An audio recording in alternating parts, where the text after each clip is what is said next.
Hello दोस्तों, welcome to my self study.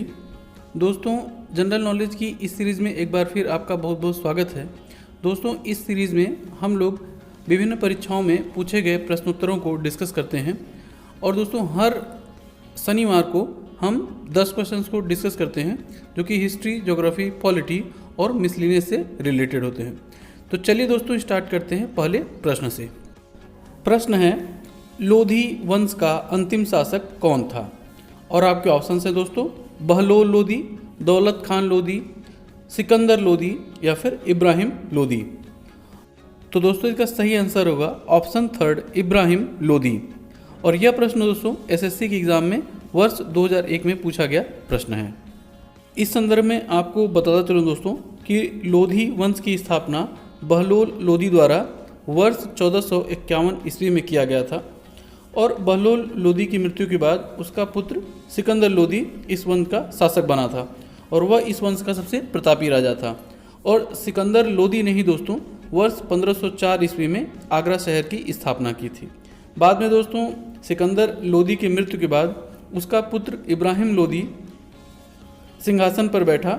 लेकिन दोस्तों जैसा कि मैंने आपको पिछले वीडियो में भी बताया था कि वर्ष 1526 ईस्वी का जो पानीपत का प्रथम युद्ध हुआ था बाबर और इब्राहिम लोधी के बीच, तो उस युद्ध में इब्राहिम लोधी की हार होती है और बाबर उस युद्ध को जीत जाता है और इस युद्ध के जीत के साथ ही भारत में मुगल वंश की स्थापना हो जाती है। अब दोस्तों वीडियो में आगे बढ़ने से पहले अगर आप इस चैनल पर नए हैं और चैनल को अभी तक सब्सक्राइब नहीं किया है तो नीचे दिए गए सब्सक्राइब बटन से चैनल को सब्सक्राइब कर लें, साथ ही बेल आइकन को भी प्रेस कर लें जिससे आगे आने वाले वीडियोस की नोटिफिकेशन आपको मिलती रहे। बढ़ते हैं दोस्तों अगले प्रश्न की तरफ। प्रश्न है, अलबरूनी किसके शासनकाल में इतिहासकार था? और आपके ऑप्शंस हैं दोस्तों महमूद गजनबी, हर्षवर्धन, चंद्रगुप्त मौर्य या फिर मोहम्मद बिन तुगलक। तो दोस्तों इसका सही आंसर होगा ऑप्शन फर्स्ट, महमूद गजनबी। और यह प्रश्न भी दोस्तों झारखंड पीसीएस के वर्ष 2010 एग्जाम में पूछा गया प्रश्न है। यहीं पर दोस्तों इतिहासकारों की ही बात हो रही है तो आपको बताता चलूँ दोस्तों कि एक यूनानी इतिहासकार या यात्री था मेगस्थनीज।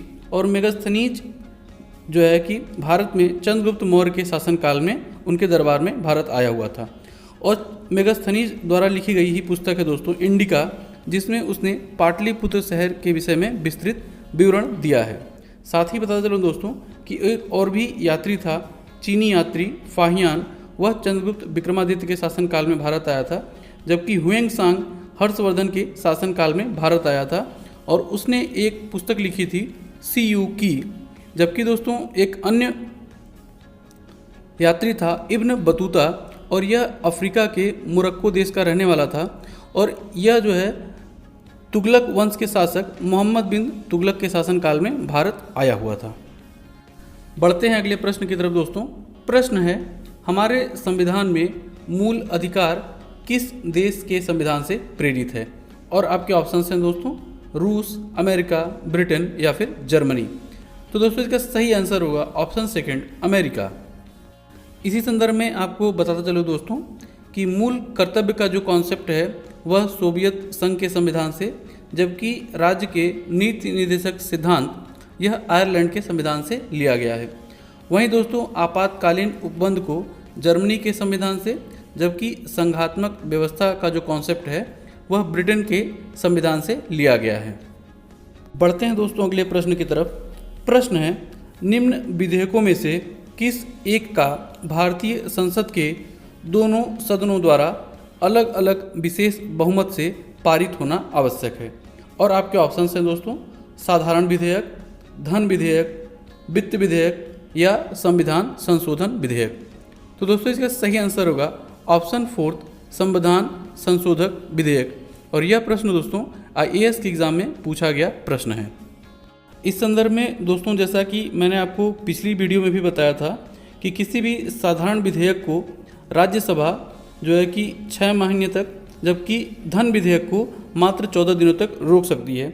लेकिन दोस्तों संविधान संशोधन विधेयक का जो संदर्भ है इसमें दोस्तों राज्यसभा को लोकसभा के समान ही शक्तियाँ प्राप्त हैं। अर्थात संविधान संशोधन संबंधी विधेयक लोकसभा के साथ साथ राज्यसभा में भी पारित होना आवश्यक है। बढ़ते हैं दोस्तों अगले प्रश्न की तरफ और प्रश्न है सौर मंडल में कौन सा ग्रह पृथ्वी जितना ही बड़ा है? और आपके ऑप्शंस हैं दोस्तों मंगल, शुक्र, बुध या फिर वरुण। तो दोस्तों इसका सही आंसर होगा ऑप्शन सेकंड शुक्र। और दोस्तों यह प्रश्न भी एसएससी के एग्ज़ाम में वर्ष 2011 में पूछा गया प्रश्न है। इस संदर्भ में आगे आपको बताता चलूँ दोस्तों कि हमारे सौर मंडल में कुल 8 ग्रह हैं और जैसा कि आप इन्हें इस फिगर में या चित्र में देख भी पा रहे हैं। तो दोस्तों सौर मंडल में सूरज के सबसे समीप जो है वह है मरकरी यानी बुध, दूसरा है विनस यानी शुक्र, तीसरा है अर्थ यानी हमारी पृथ्वी, चौथा है दोस्तों मार्स यानी मंगल, पांचवा है जुपिटर यानी कि बृहस्पति, इसके बाद है सैटर्न यानी शनि, इसके बाद है यूरेनस यानी अरुण और फिर अंत में है दोस्तों नेपच्यून यानी वरुण।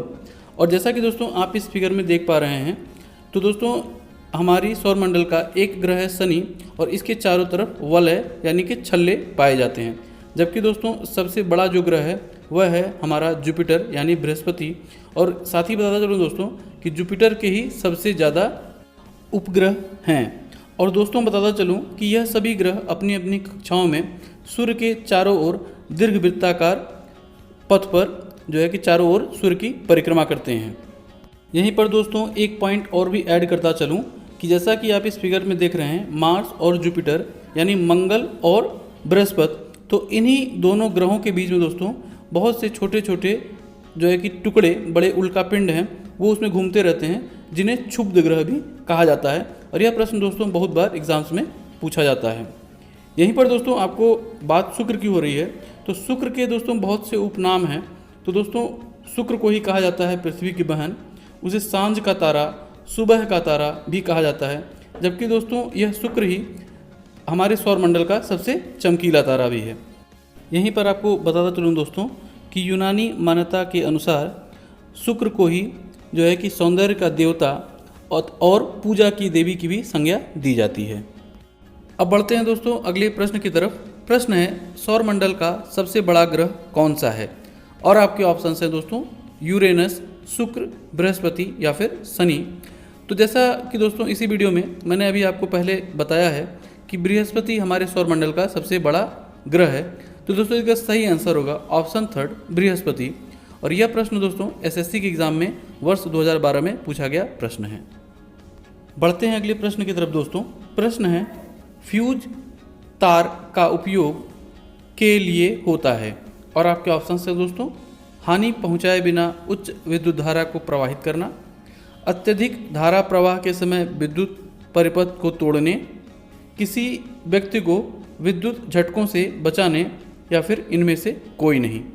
तो दोस्तों इसका सही आंसर होगा ऑप्शन सेकंड अत्यधिक धारा प्रवाह के समय विद्युत धारा को तोड़ने। इसको दोस्तों आप इस चित्र की मदद से भी बहुत ही आसानी से समझ सकते हैं कि दोस्तों इसमें देख रहे होंगे कि ऊपर की साइड जो है बिजली का स्रोत है और नीचे की साइड उसका सिंक है यानी कि जहाँ पर लोड लगा हुआ है, और बीच में दोस्तों लगाए हुए हैं फ्यूज जो कि पीले कलर से दिखाए गए हैं। तो दोस्तों इसमें होगा क्या कि अगर कभी भी किसी भी लोड में जैसे कि आपके घरों में कोई पंखा वगैरह लगा हुआ है, फ्रिज है, एसी है, कहीं पर कोई शॉर्ट सर्किट होगा तो फिर इस परिपथ में तेज़ी से एक हैवी करंट फ्लो होगा। और जब भी दोस्तों एक करंट फ्लो होगा तो यह जो वायर है या फ्यूज है वह एक रेटेड कैपेसिटी के बाद, एक अपनी नियत क्षमता के बाद वह टूट जाएगा। इस प्रकार से दोस्तों वह विद्युत धारा का जो प्रवाह है वह रुक जाएगा और कोई भी धन जन की हानि होने से बचा जा सकता है। यहाँ पर दोस्तों यह जो डायग्राम है वह 3 फेज सिस्टम के लिए है, जबकि दोस्तों हम लोग अपने घरों में मोस्टली क्योंकि लोड बहुत कम होता है तो वहाँ पे सिंगल फेज सिस्टम ही यूज करते हैं। बड़े सिस्टम्स जैसे कि चक्की वगैरह चलाना है तब हम इस सिस्टम का यूज करते हैं। वहीं पर दोस्तों आपको बताता चलूँ कि फ्यूज का सिस्टम अब आउटडेटेड हो गया है और अब हम लोग उसकी जगह पर यूज करने लगे हैं MCB, जिसको कि मिनिएचर सर्किट ब्रेकर भी कहा जाता है। बढ़ते हैं दोस्तों अगले प्रश्न की तरफ। प्रश्न है विद्युत ट्रांसफार्मर किससे काम करता है? और आपके ऑप्शंस हैं दोस्तों प्रत्यावर्ती धारा, केवल दिष्ट धारा, प्रत्यावर्ती एवं दिष्ट दोनों धाराओं से, या फिर किसी भी सिग्नल से। तो दोस्तों इसका सही आंसर होगा ऑप्शन फर्स्ट केवल प्रत्यावर्ती धारा से। बढ़ते हैं दोस्तों अगले प्रश्न की तरफ, और प्रश्न है महिला खिलाड़ी मिताली राज किस खेल से संबंधित हैं। और आपके ऑप्शंस हैं दोस्तों भारोत्तोलन, क्रिकेट, निशानेबाजी या फिर लान टेनिस। तो दोस्तों इसका सही आंसर होगा ऑप्शन सेकंड, क्रिकेट। इस संदर्भ में आपको बताता चलूँ दोस्तों कि अभी हाल ही में 10,000 अंतर्राष्ट्रीय रन बनाने वाली पहली भारतीय महिला क्रिकेट खिलाड़ी बन गई हैं मिताली राज। साथ ही यह कारनामा करने वाली यह दुनिया की दूसरी महिला खिलाड़ी भी बन गई हैं। बढ़ते हैं दोस्तों अगले प्रश्न की तरफ। प्रश्न है वर्ष 2021 के ओलंपिक खेलों का आयोजन कौन सा देश करेगा। और आपके ऑप्शंस हैं दोस्तों कतर, जापान, भारत या फिर फ्रांस। तो दोस्तों इसका सही आंसर होगा ऑप्शन सेकंड, जापान। इस संदर्भ में आपको बताता चलूँ दोस्तों कि यह आयोजन पहले वर्ष 2020 में किया जाना था, लेकिन जैसा कि दोस्तों आप जानते हैं कि कोविड की वजह से इस आयोजन को टाल दिया गया और अब यह आयोजन वर्ष 2021 में किया जा रहा है। साथ ही बताता चलूँ दोस्तों कि अभी कुछ दिनों पहले ही नॉर्थ कोरिया ने कोविड की वजह से इस आयोजन में भाग लेने से मना कर दिया है। दोस्तों अब बारी है आज के प्रश्न की, और प्रश्न है दोस्तों पृथ्वी की बहन के नाम से किस ग्रह को जाना जाता है। और आपके ऑप्शंस है दोस्तों बुध, शुक्र, मंगल या फिर अरुण। और यह प्रश्न भी दोस्तों यूपीपीसीएस के एग्जाम में वर्ष 2007 में पूछा गया प्रश्न है। तो दोस्तों अगर आपने इस वीडियो को बहुत ध्यानपूर्वक देखा होगा तो इस प्रश्न का सही उत्तर अभी तक आपको मिल गया होगा। प्रश्न का सही उत्तर नीचे आप कमेंट बॉक्स में कमेंट करके हमें बता सकते हैं। दोस्तों इसी तरह के इंटरेस्टिंग क्वेश्चन आंसर्स के लिए आप हमारा फेसबुक पेज माई सेल्फ स्टडी को भी ज्वाइन कर सकते हैं। फेसबुक पेज का लिंक नीचे डिस्क्रिप्शन बॉक्स में दे दिया गया है। तो दोस्तों उम्मीद करता हूँ कि वीडियो ज़रूर आपको पसंद आया होगा और आपको कुछ न कुछ जानने को मिला होगा। वीडियो अगर आपको पसंद आया हो और आपको कुछ न कुछ जानने को मिला हो तो वीडियो को लाइक और शेयर करना ना भूलिएगा, साथ ही चैनल को सब्सक्राइब भी। दोस्तों इसी नोट के साथ वीडियो को ही समाप्त करता हूँ और आपसे मिलता हूँ अगली वीडियो में। तब तक के लिए जय हिंद।